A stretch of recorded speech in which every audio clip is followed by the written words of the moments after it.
அஸ்ஸலாமு அலைக்கும். இப்போ நம்ம பூரிக்கு உருளைக்கிழங்கு மசாலா செய்ய போகிறோம். அதை எப்படி செய்யலான்றதை பார்க்கலாம். ஃபஸ்ட்டு கடலெண்ணெய் ஊற்றிக்கணும்.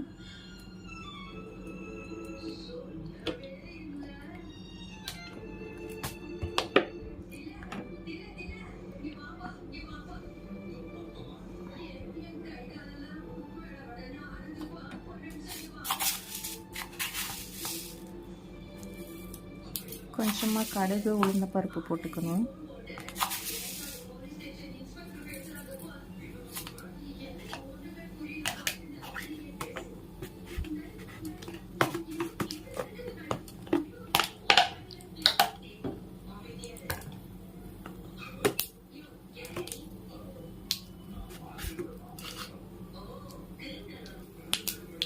கடுகு வெடிச்சிருச்சு. நெக்ஸ்ட்டு நம்ம சோம்பு போட போகிறோம். நம்ம கிழங்கு செய்கிறப்ப கொஞ்சம் சோம்பு போட்டோம்னா டேஸ்ட்டாகவும் இருக்கும். சில பேருக்கு ஒரு மாதிரி இருக்கும் கிழங்கு சாப்பிட்டா. அதனால் இந்த சோம்பு யூஸ் பண்ணுறதுனால அந்த கிழங்கு சாப்பிட்றதுனால எதுவும் செய்யாது.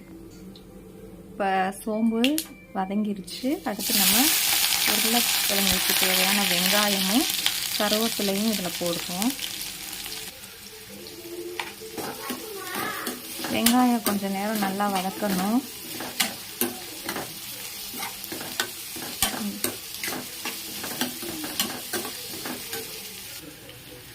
வெங்காயம் சீக்கிரம் வதங்குறதுக்கு கொஞ்சமாக தூள் உப்பு சேர்த்துக்கோங்க. தூள் உப்பு சேர்த்துக்கிட்டிங்கன்னா கொஞ்சம் சீக்கிரமாக வதங்கும். நெக்ஸ்ட்டு நம்ம பச்சை மிளகா போட்டுக்கிறோம். எங்கள் வீட்டில் காரம் கம்மியாக சாப்பிட்றதுனால நான் ஒரு மிளகா போட்டிருக்கேன். அவங்க தேவைக்கு எவ்வளோ வேணுமோ பச்சை மிளகா சேர்த்துக்கோங்க. நெக்ஸ்ட்டு கேரட் கொஞ்சம் சேர்த்துக்கிறேன். கேரட் கொஞ்சம் சேர்த்துக்கிட்டிங்கன்னா நல்லாயிருக்கும். இந்த ஸ்டேஜில் போட்டால் தான் கேரட் கொஞ்சம் சீக்கிரம் வேகும்.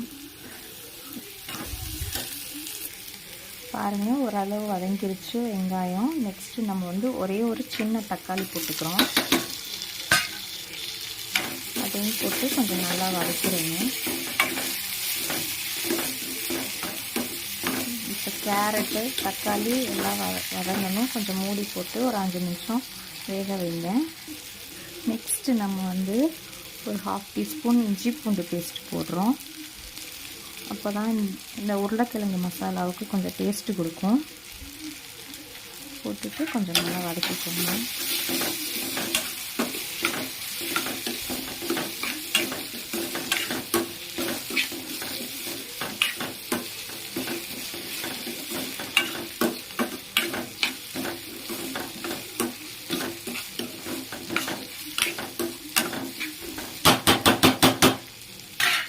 திரும்ப மூடி போட்டு ஒரு 5 நிமிஷம் வேக வைப்போம். மஞ்சத்தூளோட ஸ்மெல்லாம் போயிருச்சு. இப்போ நம்ம உடச்சக்கல்லையை பவுடர் பண்ணி வச்சுருக்கோம். இதையும் நம்ம இதில் ஆட் பண்ணிக்குவோம். 2 ஸ்பூன் ஆட் பண்ணிக்கோங்க. இது எதுக்குன்னா அந்த மசாலா தண்ணியாக இல்லாமல் கொஞ்சம் திக்காக வரும். அதுக்காக தான் இதை நம்ம ஆட் பண்ணுறோம். சில பேர் கடலை மாவு ஆட் பண்ணுவாங்க, அதுவும் சேர்த்துக்கலாம். உடச்சக்கல்லை மாவு அதை விட கொஞ்சம் நல்லாயிருக்கும். அதனால் உடச்சக்கல்லையே கொஞ்சமாக பவுடர் பண்ணி இதை சேர்த்துக்கோங்க. உடச்சக்கல்லை பவுடர் போட்டு கொஞ்சம் வதங்கிருச்சு. இந்த ஸ்டேஜில் நம்ம மசாலாவுக்கு தேவையான தண்ணி ஆட் பண்ணிக்கலாம். தண்ணி ஆட் பண்ணிவிட்டு நல்லா கொதிக்கணும். கொதித்ததுக்கப்புறம் நான் உருளைக்கிழங்கை வேக வச்சுருக்கேன். வேக வச்சு இந்த மாதிரி ஸ்மாஷ் பண்ணி வச்சுருக்கேன். அது கொதி வந்ததுக்கப்புறம் ஆட் பண்ணிக்கலாம். இப்போ நம்ம தண்ணி ஊற்றி மூடி போட்டு கொதி வர வரைக்கும் வெயிட் பண்ணலாம். பாருங்கள், இப்போ மூடி போட்டு கொஞ்சம் கொதி வந்துருச்சு. இந்த டைமில் நம்ம ஸ்மாஷ் பண்ணி வச்சுருந்த உருளைக்கிழங்கை இதில் ஆட் பண்ணிக்கலாம். கொஞ்சம் கொஞ்சமாக ஆட் பண்ணுங்கள். அடுப்பை லோ ஃப்ளேமில் வச்சு ஆட் பண்ணுங்கள். இப்போ எல்லா ஸ்மாஷ் பண்ண கிழங்கையும் நம்ம இதில் ஆட் பண்ணியாச்சு. ஆட் பண்ணிவிட்டு கொஞ்சமாக இதை லைட்டாக கிண்டி விட்டுருங்க. கிண்டி விட்டுட்டு மூடி போட்டுட்டு ஒரு 5 நிமிஷம் வேக வைக்கலாம். பாருங்கள், இப்போ கிழங்கும் நல்லா வெந்துருச்சு, மசாலா எல்லாம் மிக்ஸ் ஆயிடுச்சு. இந்த டைமில் நம்ம ரஃப்பாக சாப் பண்ண ஆனியனை கொஞ்சம் மேலே தூவி விட்டுக்கலாம். இது எதுக்குன்னா நம்ம சாப்பிடும்போது கொஞ்சம் க்ரன்ச்சியாக நல்லாயிருக்கும், அதுக்காக தான்.